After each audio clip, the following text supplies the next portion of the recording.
Imagine a land where gold doesn't just hide in the earth, it flows in the rivers. A paradise waiting just for you. A place where a hard day's labor means reaching into the water and pulling out a fortune. This was the promise. The capital city, St. Joseph, a beacon of civilization with opera houses and cathedrals, carved into the Mosquito Coast. They called it Poyais, a sovereign nation, a new world power. And in the 1820s, it was the hottest investment in London. Thousands sold everything they owned to buy land they had never seen, chasing a dream sold by one man. The hysteria was palpable. The bonds for Poyais traded higher than the sovereign debt of real nations. But here is the whisper of truth that history tried to bury. None of it was real. There was no city. There was no gold. There was only a malaria-ridden swamp and a death sentence. Enter General Gregor MacGregor. War hero? Perhaps. Sociopath? Undoubtedly. The mastermind behind the Mirage. He had fought in the Latin American Wars of Independence under Simon Bolivar. He had seen chaos, and he learned how to exploit it. Returning to London, he didn't just claim to have found a country, he claimed to be its prince. The Cazique of Poyais. He created evidence out of thin air. Guidebooks detailing a non-existent government, a fake climate, even a fake army. He invented a banking system. He printed his own currency. He was selling acres of jungle he didn't own to people who trusted his uniform. He was charismatic, confident, and utterly devoid of conscience. He wasn't selling land, he was selling hope. The difference between the brochure and reality wasn't just an exaggeration. It was a lethal chasm. By 1823, MacGregor had raised a fortune equivalent to billions today. The ultimate long con was in motion. The first ship, the Honduras Packet, departed in late 1822. On board were doctors, bankers, and families. They carried deeds to prime real estate in downtown St. Joseph. They dreamed of opera and easy riches. A second ship followed close behind, over 250 settlers, sailing toward a destiny that didn't exist. As they approached the Mosquito Coast, the captains looked for the bustling port of St. Joseph. They found nothing but silence. They were dropped on a desolate sandbar. No harbor, no city, no welcome committee. Just the buzzing of insects. The realization hit them like a physical blow. The currency in their pockets was worthless paper. The deeds were lies. The broad boulevards MacGregor described were impenetrable walls of thorny vines and swamp mud. Confusion turned to panic. The rainy season began. Their European clothes rotted off their backs in the humidity. Then, the sickness came. Yellow fever and malaria tore through the camp. The healthy climate was a death trap. The pristine soil MacGregor sold them was soon filled with makeshift graves. The dream of Poyais was burying them. In their delirium, some still crawled to the rivers, clawing at the mud, searching for the promised gold nuggets. The guidebooks that had promised an opera house were now being used to start fires to keep the jaguars away. The actual indigenous inhabitants watched in confusion as these pale intruders wasted away on their shores. It wasn't a colony. It was a slow-motion massacre, orchestrated from a plush office in London. While his subjects were dying in the mud, the Cazique MacGregor was ordering new uniforms for his imaginary army.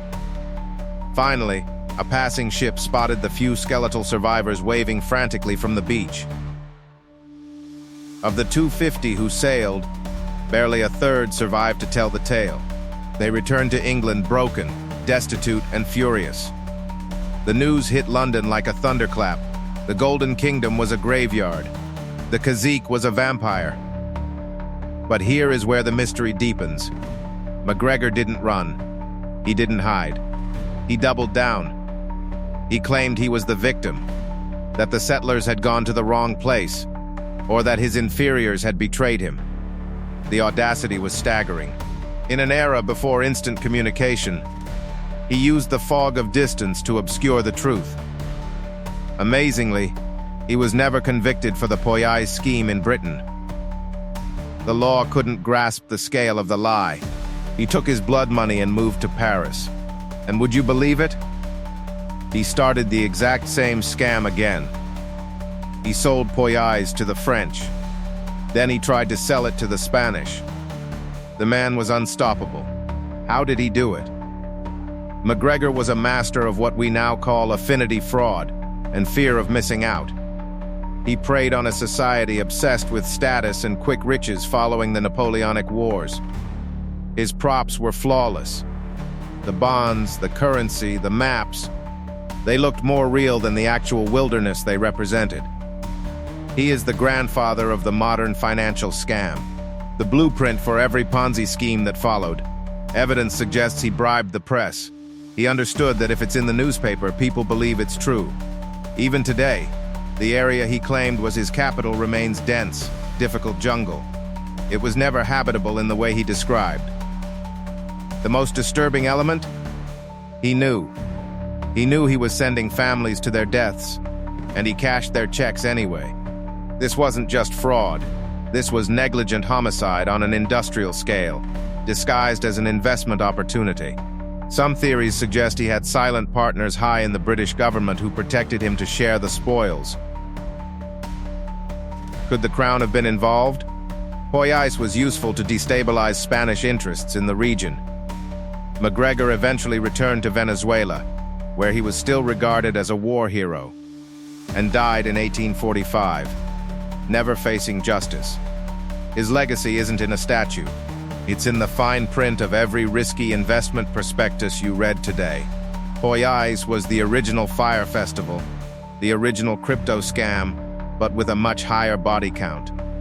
The story of Poyais forces us to confront an uncomfortable truth about human nature. We want to be lied to. If the lie is beautiful enough, if the promise of gold is bright enough, we will ignore the jungle staring us in the face. St. Joseph remains the capital city of nowhere, a ghost kingdom built on bones and borrowed money. But the whispers don't stop there. Some say MacGregor wasn't just a con man. Rumors circulated in occult circles that MacGregor was searching for something else in that jungle, something older than gold. Did he find a real lost city and keep it for himself, sending settlers to die as a distraction? He took his secrets to the grave. The true extent of the Poyais deception may never be fully known. The jungle keeps its secrets well. What really lies beneath the canopy where St. Joseph was supposed to stand? If you listen closely to the wind on that desolate coast, you can still hear the cries of the believers who bought a patch of hell. The next time someone offers you a golden opportunity that seems too good to be true, remember the Cazique. History is a graveyard of lies waiting to be unearthed. The official story is rarely the whole story. Do you think MacGregor acted alone? Or was he a puppet for greater powers? Let me know your theories in the comments below. If you crave the truth they hide from you, if you want to hear the whispers others ignore, you need to subscribe. Hit that subscribe button and ring the bell. Join our investigation. Don't be like the settlers of Poyais. Don't get left in the dark. Until then, keep your eyes open. The biggest lies are the ones right in front of you.